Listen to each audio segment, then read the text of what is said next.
Right understanding is a combination of two words. One is a right, other is a understanding. When we are going to understand anything, that time we have to we should check the activity which we are going to perform, is this right or wrong? If you got the answer is a yes, it's right. So you will apply how to perform that kind of activity. Otherwise, if you find answer in a no, so you should left that kind of activity. Right understanding का normal मतलब ये कि दो शब्द से मिलकर बना है, राइट और अंडरस्टैंडिंग। राइट ये बताता है कि अगर हम कोई काम करने जा रहे हैं तो हम देखें कि उस काम को हम और हमारी सोसाइटी एक्सेप्ट कर रही है कि नहीं। अगर कर रही तो यस में आंसर आता है तो हमें उस काम को परफॉर्म करना है। अगर ऐसा नहीं हो पाता है तो हम उस काम को छोड़ देते हैं। इसी को राइट अंडरस्टैंडिंग कहते हैं।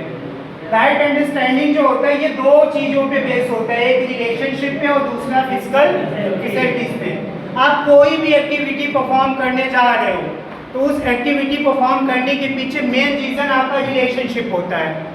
आप हमेशा दुनिया में कोई भी काम करोगे तो हमेशा उसके पीछे एक रिलेशन होता है।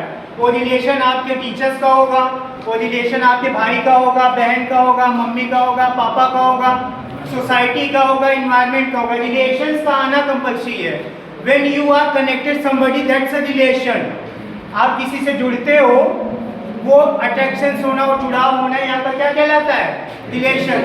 तो राइट अंडरस्टैंडिंग के लिए आपको रिलेशन के बिहाफ पे, फिजिकल फैसिलिटीज के बिहाफ पे दो चीजें चेक करनी है। अगर इन चीजों में आपका आंसर यस में आएगा दैट मीन्स कि आप वो काम परफॉर्म करेंगे। अगर यस में आंसर नहीं आएगा तो you will not perform that kind of activity. अब अगर हम बात करें पहले रिलेशनशिप की, तो सबसे पहले इंडिविजुअल। हम लोग हमेशा दूसरों के लिए टाइम देते हैं। यहाँ आए हम कॉलेज के लिए टाइम दिए, घर पे जाएंगे दोस्तों को टाइम देंगे, बाहर जाएंगे रिलेशन में तो रिश्तेदारों को टाइम देंगे और हम अपने फ़ोन को टाइम देते हैं। लेकिन कभी हम खुद के लिए टाइम नहीं देते हैं, कभी हम खुद से बात नहीं करते हैं, कभी हम खुद के बारे में नहीं सोच पाते हैं। हमेशा हम अपनी बुक्स के बारे में सोचेंगे, अपने मार्क्स के बारे में सोचेंगे, अपने रिलेटिव्स के बारे में सोचेंगे, अपने पेरेंट्स के बारे में सोचेंगे। इवन हम अपने अच्छे मार्क्स, कॉलेज, हर चीज़ के बारे में सोचते हैं। बट कभी ऐसा टाइम नहीं आता कि हम अपने आप से रिलेशन बना पाएँ। अगर आप अपने आप से रिलेशन बनाइए और आप चेक करिए कि आप इतनी देर तक अगर फ़ोन यूज़ कर रहे तो क्या वो आपके लिए सही है, आप जो चीज़ें ले रहे खाने में क्या वो आपके लिए सही है, ऐसी तमाम चीज़ें। तो जब आप अपने आप से रिलेशन बनाएंगे फिर आपको लगेगा कि किसके साथ घूमना आपके लिए अच्छा है और किसके साथ घूमना आपके लिए अच्छा नहीं है, क्या चीज़ पढ़ना आपके लिए अच्छा है, क्या चीज़ पढ़ के उसको कैसे परफॉर्म करना है, ये सारी चीज़ें आप खुद से सीख पाएंगे। तो इससे क्या होगा कि आपके अंदर राइट अंडरस्टैंडिंग आएगी। दूसरी चीज़ बात करें फैमिली। अब जब आप कोई एक्शन परफॉर्म कर रहे हो तो आपको सेकंड रिलेशनशिप अपनी फैमिली को करना होता है। आप दुनिया में कितने भी बड़े IAS, PCS, प्राइम मिनिस्टर हो जाइए, किसी दुनिया को फर्क नहीं पड़ता। फर्क पड़ता है तो आपकी फैमिली को। अगर आप एक क्रिमिनल्स बनेंगे तो आपकी फैमिली को फर्क पड़ेगा। आप IAS बनेंगे तो उसका भी अंतर कहाँ जाता है? आपकी फैमिली सेलिब्रेट करती है आपकी खुशियों को, आपका गम भी आपकी फैमिली डिस्ट्रीब्यूट करती है, शेयर करती है। कोई थर्ड बंदा आके आपका गम हो या खुशी कंट्रीब्यूट्स नहीं करता। आप सिलेक्शन पाएंगे तो उसका पूरा सेलिब्रेशन आपकी फैमिली करेगी। आप जिंदगी भर परेशान रहेंगे तो उस दुख में आपकी फैमिली आपके साथ होगी।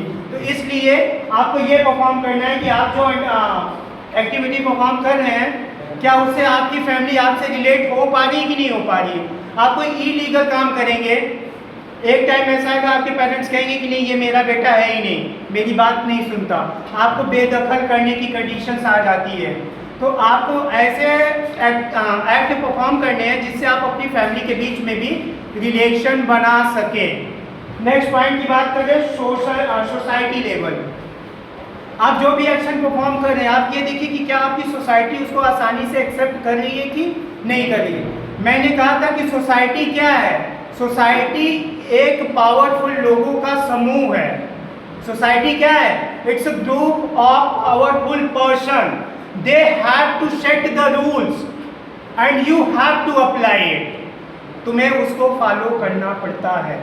सोसाइटी ने जो रूल थोपे हैं तुम्हें उसको फॉलो करना पड़ेगा। जस्ट लाइक देखो सोसाइटी ने सदियों से बहुत सारे रूल्स बनाए। तुम्हें अभी देखो कोई इंटरकास्ट शादी कर ले, एक बड़ा इशू होता है। क्यों होता है? क्योंकि हम सोसाइटी के अगेंस्ट में रहते हैं। उस केस में क्या होता है कि कई बार बहुत सारे ऑनर किलिंग्स होते हैं। रीजन ये है कि सोसाइटी उस चीज को एक्सेप्ट नहीं किया है। अगर आप सोसाइटी के रूल्स को बदलेंगे बट उसके लिए एक लंबा प्रोसेस होता है। काफ़ी आपको पहले अपनी वैल्यू, अपना वजूद बनाना पड़ेगा। आपके पास तो अपनी अगर कोई वैल्यू नहीं तो आपका कोई बात नहीं सुनेगा।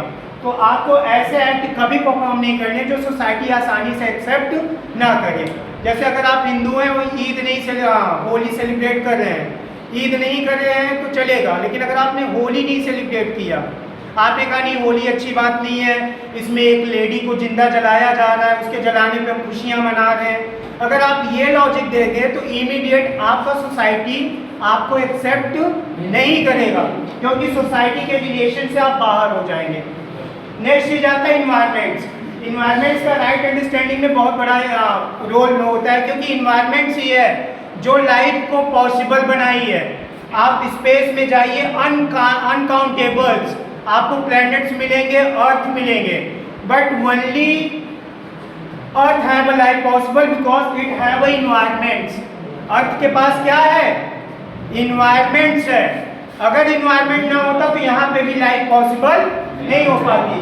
तो राइट अंडरस्टैंडिंग करते समय आपको ये ध्यान रखना होगा कि कहीं आप इन्वायरमेंट के साथ रिलेशन अपने नहीं तोड़ रहे हैं। अगर आप अपने इन्वायरमेंट के साथ रिलेशन तोड़ देंगे, अभी देखिए चाइना या मेट्रो जैसे बहुत सारे मल्टी शहर हैं, वहाँ जाइए, आपको जैसे यहाँ पे पानियाँ वाटर्स खरीदे जाते हैं ना, 10 साल पहले कोई पानी नहीं खरीदता था।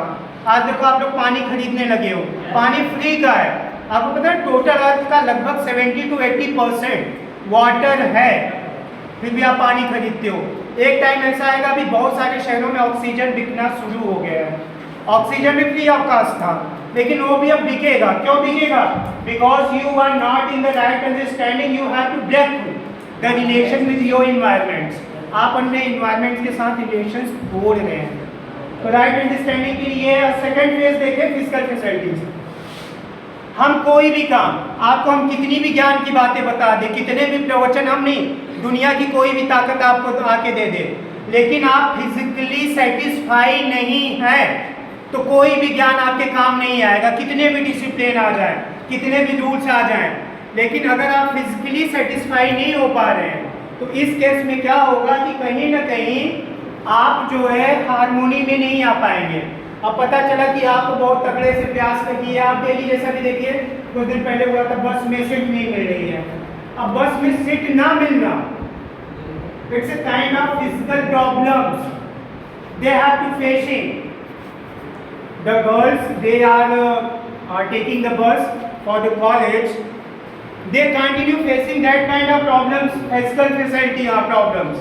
तो आप उनको कितना विज्ञान की बातें बता दो, बेटा तुम्हारे सीनियर्स हैं, तुम्हें सीट देनी है, ये करना है, वो करना है, उनको इसलिए नहीं समझ में आएगा क्योंकि वो फिजिकल प्रॉब्लम से मतलब एक तरीके से झेल रहे हैं। और जब भी हमारे पास फिजिकल प्रॉब्लम्स आती हैं तो हमें कोई भी इथिक्स, कोई भी मोरल, कोई भी ज्ञान काम नहीं आता है।